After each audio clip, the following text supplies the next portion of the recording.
Now this is one of my all-time favorite topics, leadership versus dominance. We've seen how the Paleolympic is responsible for regulating the social position within groups. This has led to some individuals receiving privileges over others on topics as food and reproductive partners. Now look at these magnificent animals. What a formidable leaders they are. Well, not quite actually. When we take a closer look at the animal kingdom, we see how these power relations of dominance and submissiveness are not synonym of leadership. With elephants, the herd is led by an older female, which guides the group from one waterhole to another. She's the living memory of the group and the others trust and respect her. The males live a solitary life and will join the group for reproduction only. The same is true with deers. One older female leads the herd from one green pasture to another. The males, again, are solitary beings who will only temporarily claim a herd for reproductive purposes during the rutting season, after which they disappear again. Now what about lions? They live a family life with a dominant male, so you would expect the male to be the one in charge, right? No, wrong again. Even though it is true the dominant male will stay with the pride at all times, until he gets evicted by another that is, he is by no means the leader of the pride.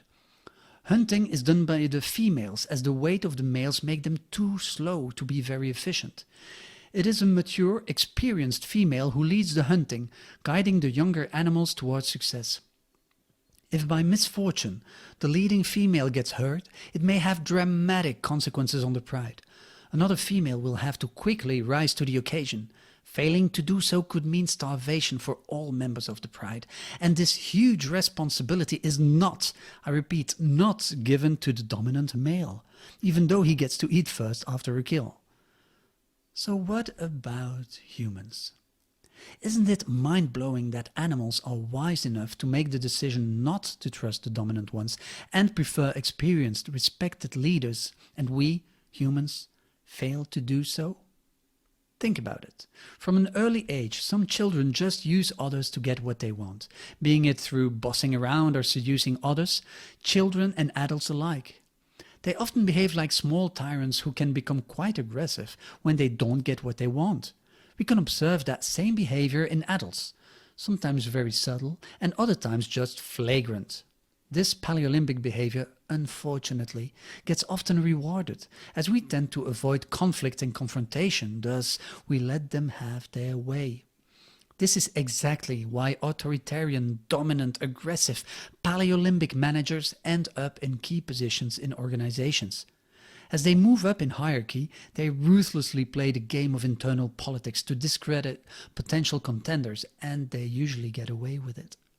Their objective is not to improve the company as a whole, but to get personal privileges through social status, power and higher income. They behave not differently than the male lion who comes for his share after a kill.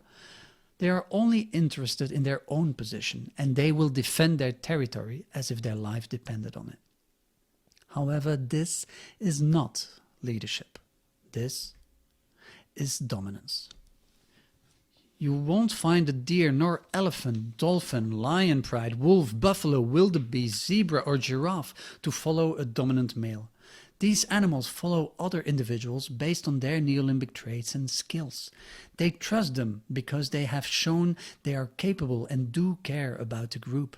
Not because they are afraid they will get sacked or won't get their promotion, or because they are being forced in one way or another. Leadership is a very Neolympic activity. It's primarily linked to the strategist personality, in combination with the innovator for vision, the competitor for fighting spirit, or the administrator for organization. There are higher goals involved, and its purpose is to elevate the others. Dominance is a pure Paleolympic trait where the other's only purpose is to serve the dominant's interests. Others get pushed down so the dominant one can rise. Now look at the world we live in. Where do you see leadership and where do you see dominance? Look around you. How would you describe your boss? Or even better, look at yourself. Can you identify moments where you use dominance in order to get what you want? Don't forget, dominance is also about manipulation and seduction. I guess whenever we ask someone to do something, the true question should be, who will benefit the most from this? Depending on the answer, you will know if you're facing leadership or dominance.